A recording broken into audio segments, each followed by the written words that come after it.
the truck with a pre-trip inspection. Let's start with our inspection sticker. Make sure it's up to date and well read by any DOT officials. Traffic monitoring device, properly secured, mounted to the truck, not cracked, bent, or broken. DOT light, amber in color, which is a turn signal, four-way flasher, and running light. Behind here, my battery array.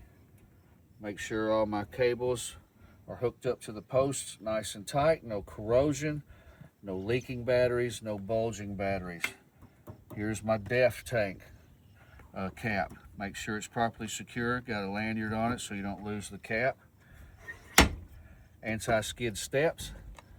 Work my way back up the door. I'm gonna check the door. First thing I do is check hinges. Make sure they're tight. Make sure the door doesn't have any play in it. I check my weather stripping around. Make sure it's properly sealed, or we'll seal the door. I also check striker plate and pin. This is different, but striker plate and pin. Make sure the door latch is good. Make sure the windows work. Make sure the handle works. Coming down to a fuel tank. Behind here, fuel tank is mounted directly to the frame with at least 2 straps. The 2 straps are stainless steel. The tank is actually aluminum. So underneath the stainless steel strap is a rubber strap, which keeps the stainless steel strap from rubbing into the aluminum tank. Make sure there's no leaks. Check my cap. Make sure I have a chain in the cap. Make sure the seal under my cap has not dry rotted and keeps the fuel in from leaking out. Come to this side. Quarter fender. Quarter fender, the only reason this is here is to keep rocks from slinging up against this gas tank right here that is exposed. Starting for my catwalk, I got points of contact. Steps, handle. Make sure it's anti-skid. My catwalk. Check my spring hangers. Not the spring hangers you're thinking of, but my spring hangers that hold my air hoses and electric line. It's got to be held up and not rubbing across the catwalk because it could cause an abrasion, a bulge, or a cut. Make sure that's secure. Check my panels. Make sure they're tight, not flopping around, properly secured, mounted. Also check, I have right here a dummy coupler right in here. If I'm to drop my trailer, I'm popping emergency line, service line, and electrical line and putting it in my dummy coupler so I don't get any debris in my hoses that I disconnect from my trailer. Put them in here. Also, I check these air lines and electrical line. Electrical line is also called pigtail. Pigtail electrical line has 7 pins. Pull it out, make sure there's no corrosion, make sure all 7 pins are present. Make sure it's secured under that latch, under the flap. You have a emergency line red, service line blue that are attached to glad hands. That's what goes into and seals with the other side that's on the trailer. This side's glad hands that's being removed. This side's on the trailer. In between these is a rubber seal on each side. Rubber seal on this one, rubber seal on that one. Make sure they're not dry rotted or cracked on both sides. Each of them have 2 seals. 2 seals here, 2 rubber seals there. Paperwork in van. I just learned that recently. VIN number, identification, and description of your van or trailer there and who makes it. Back to here, frame. A couple things you're looking for on frame. It's not cracked. Your cross members that's bolted right there, you have cross members. Make sure they're properly secured, not cracked. And you don't want to see any aftermarket welds. That's the most important thing. Working our way back, this is our tractor tandem. They can engage into both axles. You flip a switch up front. If you ever get stuck somewhere and you only got one drive going, you can flip a switch and you have both drives going, kind of like 4-wheel drive, so to speak. Both axles will be turning. The besides the steer tire having 430 seconds, rest of the tires are at it have to be at least 230 seconds depth. Also with tandems, these are sealed hubs under the fancy chrome. There's bolts. You're just looking for any leaks that might be on the rims that could contaminate your brakes. Also check your tires integrity. The space between tandems, 2 to 4 inches have to be, or you could build up excessive heat and blow a tire. We also have airbags here. You have an upper airbag mount, lower airbag mount. You also have the front of a spring or possibly control arm there. Also, there's a torque rod.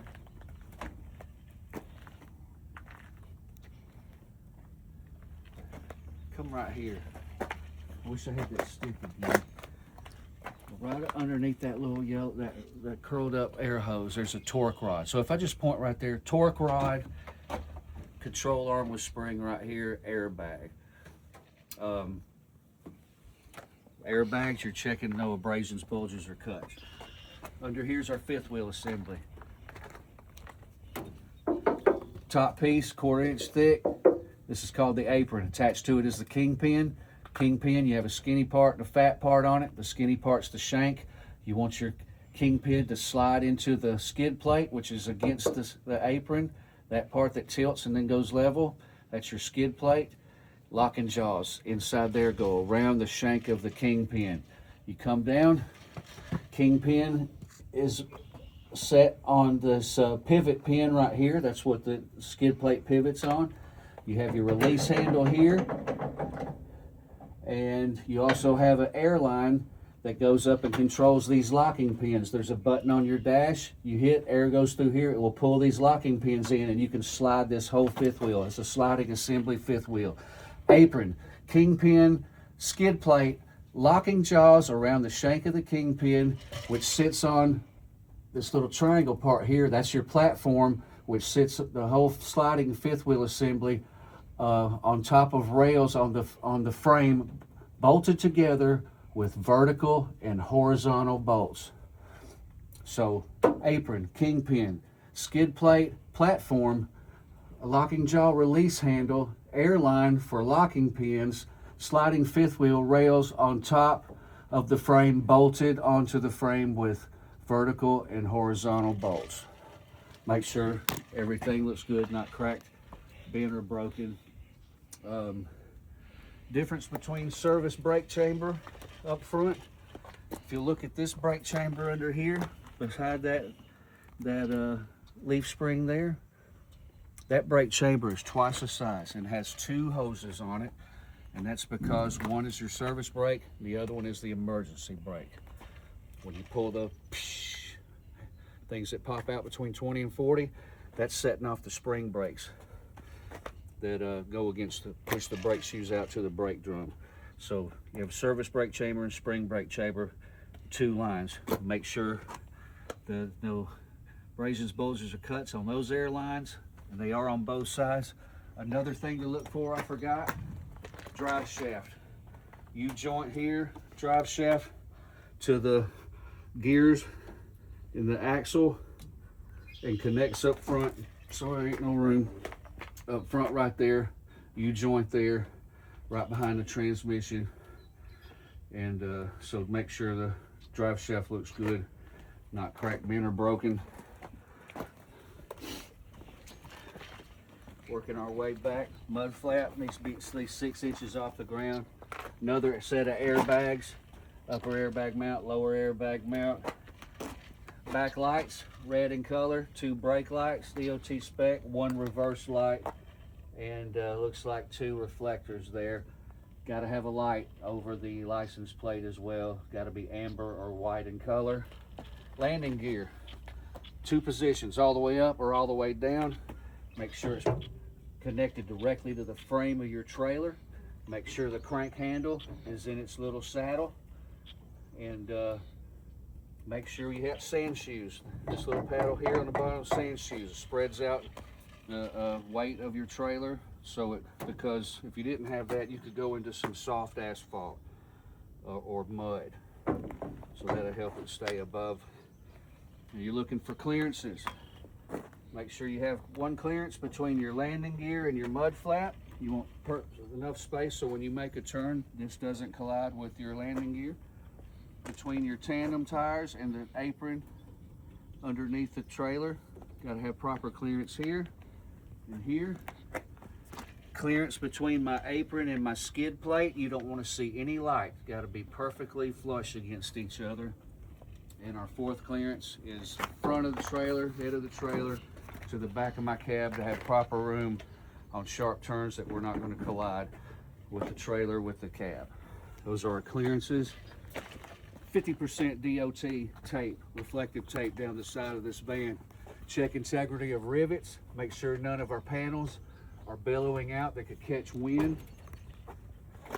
These bolts are for our ribs, our floor joist ribs, so we can have forklifts drive on into our van. So these support all the floor joists. Make sure we don't have any bolts missing down the side. Work our way down the side, checking integrity. DOT light, turn signal, four-way flasher, running light. Believe it is amber in color even though it looks clear.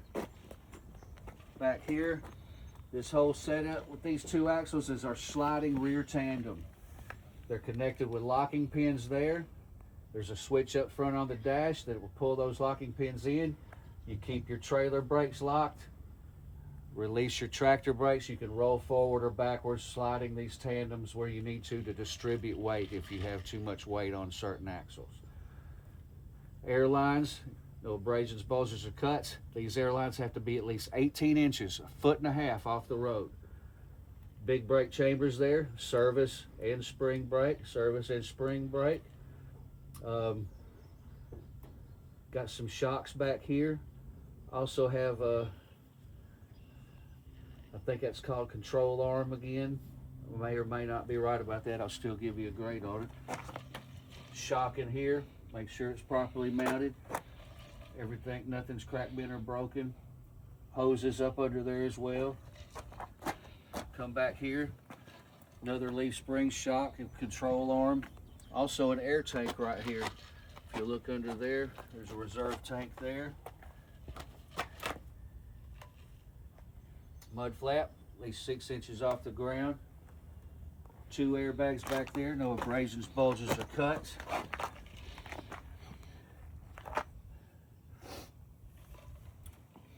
ABS light comes on and goes off, the same with your dash light. When you crank the truck, comes on, a few seconds, goes off.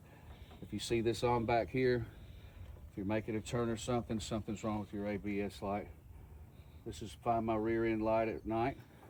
You'll love that light at night. Back here, check integrity of the doors. I start with hinges. Make sure all my bolts are in my hinges. Make sure my rubber seal that's around the door is sealed to protect my cargo. I check my locking handles all the way to the top. Make sure they're fitted in, the doors are closed properly. 100% DOT tape on the rear of all trailers. 100% tape on the DOT or Jane Mansfield bar. DOT spec lights, turn signals, brake lights, four-way flashers, and running lights. DOT spec, but red in color on the back of my truck. At the top, forgot, 5 lights total. 3 in the middle are ID lights. 2 on the outside are clearance lights. DOT specs. Make sure your bumpers are good for bumping docks so you don't damage or bust a tail light out. White or amber in color, light for our license plate. Cut